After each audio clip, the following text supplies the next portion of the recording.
Hello and welcome back to my channel friends. నా పేరు గాయత్రి. నేను ఇక్కడ home organisation and decoration related videos చేస్తూ ఉంటానండి. మీరు కనుక ఫస్ట్ టైం నా ఛానల్ని చూస్తున్నట్టయితే ఈ వీడియో చివరి వరకు చూడండి. నచ్చితే లైక్ చేయటం, సబ్స్క్రైబ్ చేయటం అస్సలు మర్చిపోవద్దు. సో ఇవాళైతే మార్నింగ్ లేచి పూజ చేసేసుకొని ఇంకా కిచెన్లోకి అయితే వచ్చేసానండి. ఇవాళ నుంచి మా అమ్మాయి స్కూల్ స్టార్ట్ అయిపోయింది. సో పొద్దున్నే లేవాల్సిందే, ఎంత చలిగా ఉన్నా కూడా బయట. సో గబగబా వచ్చేసి ఇవాళ ఫ్రైడ్ రైస్ చేసేస్తున్నానండి. యాక్చువల్లీ క్యారెట్స్, బీన్స్ ఉన్నాయి అన్నమాట. సో ఫ్రైడ్ రైస్ ఏంటి అంటే కొంచెం ఈజీగా అయిపోతుంది నాకు. రైస్ పెట్టేసుకొని నేను పూజ చేసుకొని వచ్చే లోపల మనకి రైస్ కుక్ అయిపోతుంది అండ్ వెజిటబుల్స్ వేసేసి కొంచెం హెల్తీగా చేయొచ్చు కదా పిల్లలకి అన్నట్టు ఎక్కువ చేస్తూ ఉంటాను. అండ్ సింపుల్ రెసిపీ అండి ఫ్రైడ్ రైస్ది. ఆయిల్లో కొంచెం సన్నగా తరుక్కున్న గార్లిక్, జింజర్ వేసేసి అవి బాగా ఫ్రై అవ్వినాక ఈ వెజిటబుల్స్ అన్నీ మీడియం ఫ్లేమ్లో ఫ్రై చేసుకోవాలి. మనం స్లో ఫ్లేమ్లో కుక్ చేసాము అంటే కూరలాగా అయిపోతుంది. సో మీడియం ఫ్లేమ్లో పెట్టుకుంటే ఆ కలర్ అన్నది ఇంటాక్ట్ ఉంటుంది అండ్ లోపల కూడా కొంచెం కుక్ అవుతాయి వెజ్జీస్. అప్పుడు ఇంకా రైస్ యాడ్ చేసి వెనిగర్, డార్క్ సోయా సాస్ వేసాను అండ్ షేజ్వాన్ చట్నీ వేసానండి. ఉప్పు అండ్ పెప్పర్ పైనుంచి స్ప్రింకిల్ చేశాను. That's it. Simple and amazing fried rice అయితే రెడీ అయిపోతుంది. అండ్ ఇది బాక్స్లోకి పెట్టేసి మా అమ్మాయికి బ్రేక్ఫాస్ట్కి అన్నట్టు ఇడ్లీలు వేసేసాను. ఈ చిన్న చిన్న ఇడ్లీలు అయితే ఎన్ని తిన్నారో వాళ్ళు కౌంట్ చేసుకోరు. అదే మామూలుగా 2 ఇడ్లీస్ పెట్టాలంటే నేను 2 తిన్నాను, 3 తిన్నాను అనేసి కౌంటింగ్ మొదలవుతుంది అనమాట. అందుకని వాళ్ళ ఇడ్లీలు పెట్టేసి పైనుంచి కారప్పొడి వేసేసి ఇచ్చేస్తాను తనకి. అండ్ తనని డ్రాప్ చేసి వచ్చే లోపల మా వారు నేను క్యారెట్ అండ్ టొమాటో జ్యూస్ చేస్తున్నానండి ఇవాళ. అంటే ఈ వెజిటబుల్ జ్యూస్ మన ఇష్టం వచ్చిన వేరియేషన్స్ అయితే చేసుకోవచ్చు. ఒకరోజు బీట్రూట్, క్యారెట్ చేయొచ్చు, ఒకరోజు క్యారెట్ అండ్ టొమాటో చేయొచ్చు, ఒకరోజు ప్లెయిన్ టొమాటో అండ్ కీరా చేయొచ్చు. మీకు స్టమక్ ఇష్యూస్ ఉన్నాయి అంటే కొంచెం గ్యాస్ట్రిక్గా అట్లా ఉంటుంది అంటే కీరా జ్యూస్ ఈజ్ బెస్ట్ అంటారండి. సో నేను కీరా కూడా వేసేస్తూ ఉంటాను. డిఫరెంట్ పర్మ్యూటేషన్స్ అండ్ కాంబినేషన్స్లో ఈ వెజిటబుల్ జ్యూస్ అయితే చేయొచ్చు. సో ఇవాళ అయితే టొమాటో అండ్ క్యారెట్ జ్యూస్ చేశాను. అండ్ టొమాటో కొంచెం పచ్చిగా అదొకలాంటి ఫ్లేవర్ వస్తుంది కదండి. మీకు అది నచ్చలేదు అంటే కొంచెం జింజర్ వేసేసుకోండి ఈ జ్యూస్లోనే, కొంచెం ఘాటుగా తగులుతూ బాగుంటుంది. అండ్ బ్రేక్ఫాస్ట్ అయితే వీక్లీ అట్లీస్ట్ ట్వైస్ అయితే మా ఇంట్లో రెడ్ పోహా అయితే కుక్ చేస్తాను కదా మా వారి బ్రేక్ఫాస్ట్ అనేసి. అండ్ ఈ బాండీ గురించి కూడా చాలా క్వశ్చన్స్ వస్తున్నాయండి. ఇది తీసుకొని నేను ఆల్మోస్ట్ 1 year అయింది. తీసుకున్నప్పుడు ఒక వీడియో కూడా చేశాను, ద ప్రైస్ ఎవ్రీథింగ్ దాంట్లో మెన్షన్ చేశాను. కానీ నాకైతే ఇప్పుడు అసలు ప్రైస్ రియల్లీ గుర్తులేదండి ఎంతకు తీసుకున్నానో. అండ్ ఇది హ్యామర్డ్ స్టీల్, లోకల్ స్టీల్ షాప్లో తీసుకున్నాను అనమాట. అండ్ వీళ్ళ ప్రైస్ నాకు అమెజాన్లో చెక్ చేసిన ప్రైస్ కంటే వీళ్ళ ప్రైస్ చాలా తక్కువ అనిపించి నేను ఇమ్మీడియట్లీ పర్చేస్ చేశాను. సో మీరు హ్యామర్డ్ స్టీల్ తీసుకోవాలి అంటే ఒక్కసారి మీ లోకల్ షాప్స్లో కూడా చెక్ చేయండి and compare the price and then go for it. ఎందుకంటే ఒక్కొక్కసారి అమెజాన్లో మంచి డీల్స్ దొరుకుతున్నాయి, ఒక్కొక్కసారి లోకల్ షాప్లో తెలిసిన వాళ్ళైతే కొంచెం డిస్కౌంటెడ్ ప్రైజెస్కి ఇస్తున్నారు. సో ఈ బాండీ అయితే డీటెయిల్స్ మాత్రం నాకు రియలీ ఐడియా లేదండి, price and all that. So ఇదైతే ఇంకా బ్రేక్ఫాస్ట్ అన్నీ అయిపోయినాక ఒక్కసారి క్లీన్ అయితే చేసేసుకుంటున్నాను. Kitchen counter top and gas stove కూడా అంతా నీట్గా వైప్ చేసి లాస్ట్లో నేను నా బ్రేక్ఫాస్ట్కి ఇడ్లీలు పెట్టేసుకున్నానండి. అండ్ కాఫీ, బ్రేక్ఫాస్ట్ తర్వాత 1 కప్ కాఫీ అయితే ప్రశాంతంగా తాగాలి కదా. సో కాఫీకి కూడా పాలు అయితే పక్కన పెట్టేసుకున్నాను. ఈ 2 పెట్టేసుకొని అప్పుడు ఇదంతా క్లీన్ చేసేస్తాను. ఇంకా నా kitchen is all sorted out. ఇంకా లంచ్ టైం వరకు దీంట్లో నేనేం అడుగు పెట్టే సీన్ ఉండదు అండ్ నీట్గా ఉంటుందండి ఫస్ట్. సో ఇక్కడ ఇడ్లీలు పెట్టేసుకున్నాను అండ్ కొంచెం పాలు కూడా ఉన్నాయి. ఈ 2 కూడా అయిపోయినాక ఇంకా సింక్లో వేసేసాము అంటే హౌస్ హెల్ప్ వచ్చినప్పుడు క్లీన్ చేసేస్తుంది.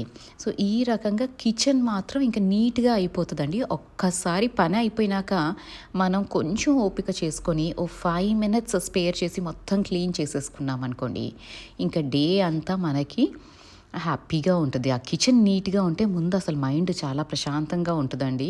అదే మెస్సీ కిచెన్లోకి ఎంటర్ అయ్యాము అంటే చిరాకొచ్చేస్తది కదండీ!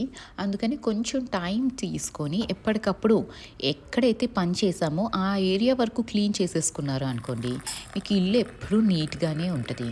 అండ్ ఈ పనంతా అయిపోయినాక మాత్రం one hot and strong cup of coffee అయితే మస్ట్ అండ్ షుడ్ అండి. దీన్ని నేనైతే మిస్ అవ్వను. అండ్ మీరు క్వాంటిటీ చూస్తే ఓన్లీ హాఫ్ కప్పే తాగుతాను. సో మార్నింగ్ హాఫ్ కప్, మళ్ళీ బ్రేక్ఫాస్ట్ అయినాక హాఫ్ కప్. నేను full cup of coffee in one go తాగలేనండి. So I take it in small portions. నాకు క్వాంటిటీ కూడా కొంచెం కొంచెం తాగుతూ రిపీటెడ్లీ తాగమంటే తాగుతాను, కానీ ఒక్కసారి పెద్ద మగ్లో కాఫీ ఇచ్చారు అంటే మాత్రం నేను తాగలేను. సో ఆ కాఫీ తాగేసినాక ఇవాళ దీపావళికి మనం బోల్డన్ని దీపాలు, ఫ్యాన్సీ దియాస్ అవన్నీ పెట్టుకుంటాం కదండి. అది నేను టిన్ ఆర్గనైజర్లో పెట్టుకున్నాను ముందు, కానీ ఇప్పుడు సరిపోవట్లేదు. లాస్ట్ టైం తెచ్చిన పోర్సిలిన్ దీపాలు అవన్నీ కూడా స్టోర్ చేయటానికి అనేసి కొత్త బాక్స్ అయితే వచ్చింది. అసలు కొత్త కార్డ్బోర్డ్ బాక్స్ వస్తే మా ఇంట్లో పడేయటం మానేశారండి. అందరూ తీసుకొచ్చి ఆ డబ్బాలు నాకే ఇచ్చేస్తున్నారు. సో ఇంటి నిండా డబ్బాలే నాకైతే. But then you can use them properly అండి. చక్కగా వాటిల్లో నేనైతే ఇట్లా దీపాలన్నీ పెట్టుకున్నాను. అండ్ నీట్గా ఆర్గనైజ్ అయితే అయిపోయినాయి. దియాస్ అన్నీ సేఫ్గా ఉన్నాయి. సో నెక్స్ట్ ఇయర్ దీపావళికి మనం డెకరేట్ చేసుకోవటానికి వీటిని ప్రాపర్గా అయితే స్టోర్ చేసుకుంటాను. అండ్ కొందరు అంటూ ఉంటారండి, కాక్రోచెస్ వస్తాయి కార్డ్బోర్డ్ బాక్సెస్ ఎక్కువ పెట్టుకుంటే అని. దట్ మైట్ బీ ట్రూ, కానీ మనం కాక్రోచెస్ రాకుండా we can use Lakshman Rekha కానీ, నాఫ్తలిన్ బాల్స్ కానీ, time to time shelves check చేసుకొని హిట్ కొట్టుకోవటం ఇవన్నీ చేస్తూ రెగ్యులర్ బేసిస్ మీద చేస్తే మాత్రం నేనైతే ఇంతవరకు ఆ ప్రాబ్లం ఫేస్ చేయలేదండి. సో ఏదైనా మనం మేనేజ్ చేసే దాన్ని బట్టే ఉంటుంది అని నేను అనుకుంటూ ఉంటాను.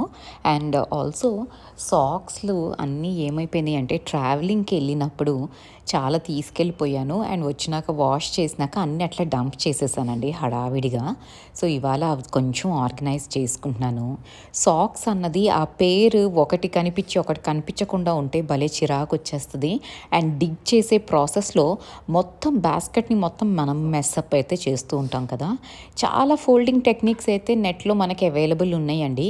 కానీ నాకు వర్కౌట్ అయిన సింపుల్ టెక్నిక్ ఏంటో తెలుసా?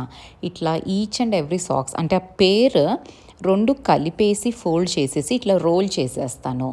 ఈ రోల్ని నేను వర్టికలీ ప్లేస్ చేస్తాను. మనం ఇట్లా అడ్డంగా పెట్టుకున్నాము అంటే ఆ రోల్ బయటకు వచ్చేసే ఛాన్స్ ఉంటుంది.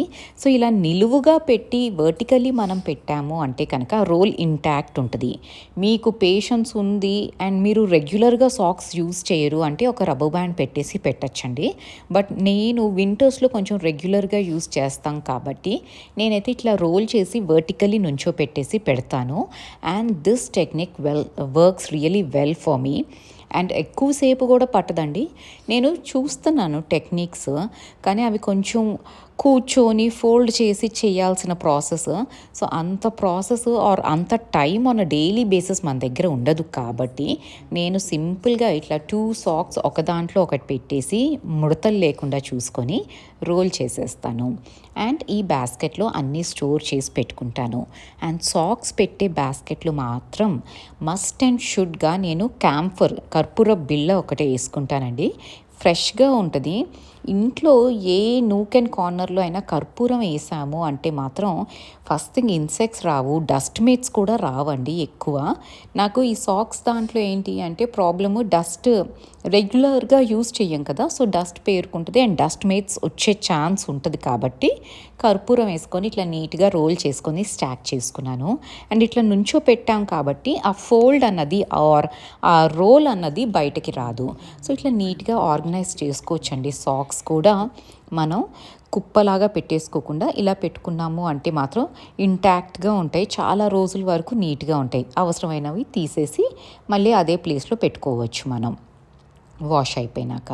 సో ఇలాగైతే చిన్న చిన్న పనులేనండి, కానీ ఇగ్నోర్ చేస్తే ఇవి క్రియేట్ చేసే పెద్ద చికాకులు ఉంటాయి చూడండి.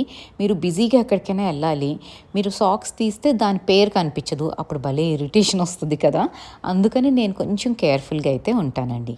అండ్ మొన్న మహాబలేశ్వర్ వెళ్ళినప్పుడు నేను ఆ మార్కెట్లో తిరుగుతూ ఉంటే నాకు ఈ Rajasthani block prints wholesale shop ఒకటి కనిపించింది.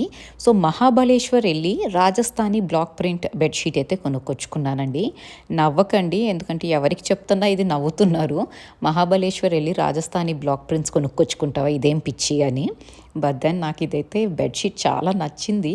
సో వెళ్ళానండి, ఎక్స్ప్లోర్ చేద్దాం ఆ షాప్ అని. కానీ కొంచెం ప్రైజీగా అయితే ఉన్నాయి. ఎందుకంటే రాజస్థాన్లో ఉన్నప్పుడు నేను చాలా కొన్నానండి బ్లాక్ ప్రింట్స్ అవన్నీ. సో వాటితో కంపేర్ చేస్తే అయితే చాలా హై అండ్ ప్రైజింగ్ ఉంది దీనిది. 1400 చెప్పారు బెడ్షీట్. అండ్ అన్ఫార్చునేట్లీ ఏంటి అంటే మా వారికి అప్పుడు ఏదో ఆఫీస్ కాల్ వచ్చింది, తను మాట్లాడుతూ ఉన్నారు. సో నాకు నా బార్గెనింగ్ ఎంత గొప్పగా ఉంటుంది అంటే, వాళ్ళు 1450 చెప్పారండి. నేను కొంచెం తగ్గించరా అంటే ఆయన 50 రూపీస్ తగ్గించాడు అండ్ నేను 1400 కట్టేసి వచ్చాను. అసలు ఆ బార్గెనింగ్ స్కిల్స్ చూసేసి మా ఇంట్లో అయితే అందరూ తెగ నవ్వేస్తున్నారు నన్ను చూసి. కానీ నాకు ఈ బెడ్షీట్స్ అయితే చాలా బేసికలీ నచ్చింది. బట్ దెన్ ఏ బ్లాక్ ప్రింట్స్ అయినా లేదా ఏ బెడ్షీట్ అయినా ఫస్ట్ థింగ్ వాష్ చేసి అయితే మనం స్ప్రెడ్ చేస్తాం బెడ్ మీద, డైరెక్ట్లీ వెయ్యం కదా. కానీ ఈ రాజస్థానీ బ్లాక్ ప్రింట్స్ లేదా ఏమన్నా హ్యాండ్ కలంకారీ ప్రింట్స్ ఉంటాయి చూడండి, అవి మాత్రం ముందు కొంచెం రాక్ సాల్ట్లో సోక్ చేసుకొని 3-4 అవర్స్ సోక్ చేసినాక అప్పుడు వాష్ చేయండి. మెషిన్ వాష్ చేసేసేయచ్చు. దాట్ వే ఆ బెడ్షీట్ కలర్ వేరే వాటికి స్ప్రెడ్ అవ్వటము అట్లాంటివి ఉండవంట. ఇది నేను రాజస్థాన్లో ఉన్నప్పుడు ఆ బెడ్షీట్ షాప్ అతను చెప్పేవాడు. అండ్ ఈ టిప్ అయితే నాకు నిజంగా వర్కౌట్ అయిందండి. లోకల్ మార్కెట్స్లో ఏమైనా బెడ్షీట్స్ కొన్నప్పుడు అవి కొంచెం కలర్ ఊరుతాయి కదా, రంగు ఊరుతుంది. సో ఇట్లా సాల్ట్ వేసేసి 3-4 అవర్స్ ఉంచినాక అప్పుడు వాష్ చేస్తే ఆ కలర్ అన్నది ఇంకా అక్కడితో సీజ్ అయిపోతుంది. కలర్ ఊరటము అంటాము మనం అది. అండ్ నెక్స్ట్ టైం అన్ని బెడ్షీట్స్తో కలిపేసి మనం వాష్ చేసుకోవచ్చు.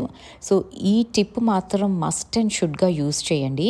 అండ్ ఎనీ న్యూ బెడ్షీట్ మీరు కొన్నప్పుడు వాష్ చేయకుండా మాత్రం బెడ్ మీద స్ప్రెడ్ చేసుకోవద్దు. ఎందుకంటే కెమికల్స్, డైస్ ఇవన్నీ ఉంటాయి కదా, స్కిన్కి అన్నెసరీ ఎలర్జీ అయితే వస్తుందండి. So be very careful when you're using the bedsheet for the first time. Wash చేయకుండా మాత్రం అస్సలు స్ప్రెడ్ చేయొద్దు బెడ్ మీద.